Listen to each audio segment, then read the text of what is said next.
VP Sara in The Hague said President Marcos is, quote, supporting the ICC and the ICC is supporting Marcos. She also called the president a traitor alongside former Senator Trillanes for sending FPRRD there. Ano po ang reaksyon ng Malacanang dito? Ang lahat po halos ng sinasabi ng Vice Presidente sa ngayon ay walang basihan, walang saysay, useless, at nonsense. Maaaring ito ay kanya nasasabi out of frustration dahil ang kanyang ama ngayon ay nililitis sa ICC. Tandaan din po natin, uulit-ulitin natin, ang kaso na naisampa kay dating Pangulong Duterte ay noong taong pang 2017. Habang ang Pangulo, si Pangulong Marcos Jr. noon, ay isang ordinaryo at pribadong mamamayan lang.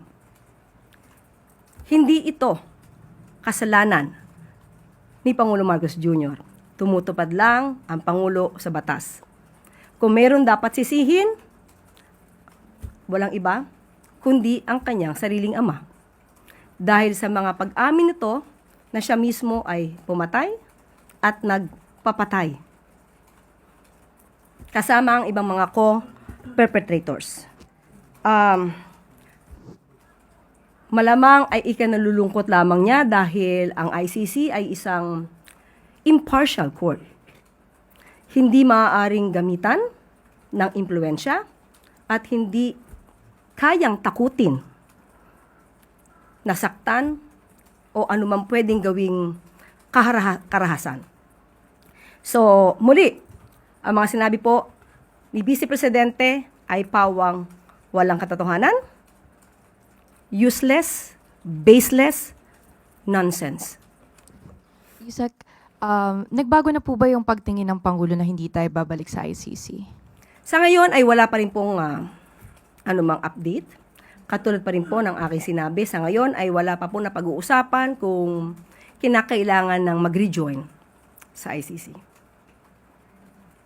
Follow-up po, Ivan Mayrina, GMA News.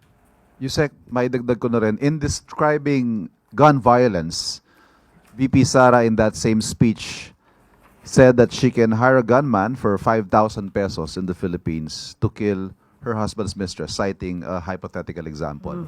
Your reaction to this, and how would the palace characterize gun violence in the Philippines?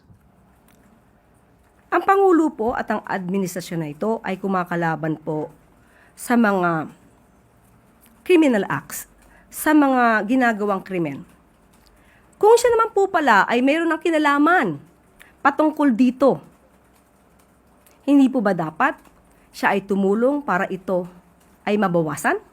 Or at least maibigay niya ang datos patungkol dito. Matagal na siyang opisyal, matagal din namuno ang kanyang ama bilang presidente. Bakit kaya hindi ito nasawata kung totoo ang kanyang binabanggit patungkol dito? Dapat siya na ang nauna na ito ay pigilan at hindi i-promote ang pagkausap sa isang assassin para pumatay sa taong kanyang kinaiinisan o sa taong siya ay galit. Yung tugon ng palasyo dun sa calls to stop the Pac Silica project over issues po ng electricity use, water use, as well as yung hindi daw po na-coordinate dun sa mga local stakeholders doon sa site. Actually, kaya nga po ito ay inihahayag ng ating pamahalaan patungkol sa Pac Silica dahil kung sino man po yung ibang mayroong issue patungkol sa di umano magiging problema sa supply ng tubig, sa supply ng kuryente, lahat pong ito ay isinasaalang-alang ng pamahalaan. So hindi pa siya done deal because as far as we are concerned, this will be part of the Luzon Economic Corridor that has already been agreed upon even during the Biden administration when President Marcos flew to Washington, D.C. So ibig sabihin po, hindi pa final yung Pac Silica project. May chance pa po na hindi ito ituloy ng Marcos administration? Ganun po ba? May chance po na mabago ang ibang mga provisions.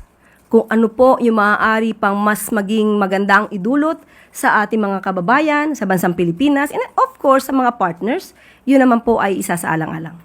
Ma'am, last from my end on Pac Silica, This kind of message, hindi po ba magsisend siya ng worry towards investors that the president has been trying to court towards the country because it creates uncertainty na meron ng ganitong project but apparently hindi pa po cast in stone yung ibang provisions? Hindi naman po dahil ngayon po ay talagang inaayos natin. Again, sa mga may mga issues patungkol po dito, mas maganda po makipag-usap po tayo sa mga concerned agencies patungkol po sa Paxilica para kung anuman ang inyong mga naiisip na magiging problema, ito po ay mabigyan ng solusyon. I-ask ko na lang rin po kung kinukonsider po ba ng Malacanang ang other measures to finance yung tax relief package bukod po dun sa tax bills like more cost cutting or other revenue streams. Sa ngayon, tinitignan yung pinakadetalye at lahat ng proposals kasi pag-aaralan dahil ito nga ay nabanggit ng Pangulo na nais niya talaga na matulungan especially yung mga middle income. Lahat pong ito ay gagawin para po maipasang mabilis itong mga tax laws na ito na nais ng Pangulo. Last na lang po. Nung in-announce po ni Pangulo sa SONA niya yung proposal doon sa tax reform package, bali hindi pa po doon kasama yung mga proposed na additional taxes. Kinukonsider po ba ng government na i-consolidate na lang lahat ng mga tax-related na legislation sa isang bill? Or hiwalay-hiwalay pa rin po siya? Sa ngayon, Sam, wala pa tayong detalye. At malamang ay kapag nagkaroon na ng sapat na pag-aaral dyan, ay ibibigay din po ito at ididetalye na ni Secretary Frederick. Ang executive order na inilabas ang Pangulo para na mas mapalakas ang industriya ng electric vehicles or EV sa Pilipinas. Sa ilalim ng Executive Order 121, magkakaroon na ng Electric Vehicle Incentive Strategy Program o EVs. Sa pamamagitan nito, hihikayatin natin ang mga malalaking kumpanya na magtayo at mag-manufacture ng electric vehicles at kanilang mga piyesa dito mismo sa Pilipinas. Kapag dito sila nag-invest at gumawa ng mga sasakyan, mas maraming trabaho para sa mga Pilipino, mula sa engineers, technicians, factory workers, logistics, hanggang sa local suppliers. May incentives na tax payment certificate na ibibigay ang gobyerno para sa mga kumpanya para sila ay mahikayat na mag-invest dito sa bansa. May mahigpit ding monitoring at may mga kondisyon. Sa kabuuan, ang layunin ng EO ay lumikha ng mas maraming trabaho, makahikayat ng bagong investments, mapalakas ang local na manufacturing, mabawasan ang pagdepende natin sa imported na langis at iposisyon ang Pilipinas bilang mahalagang parte ng global EV supply chain.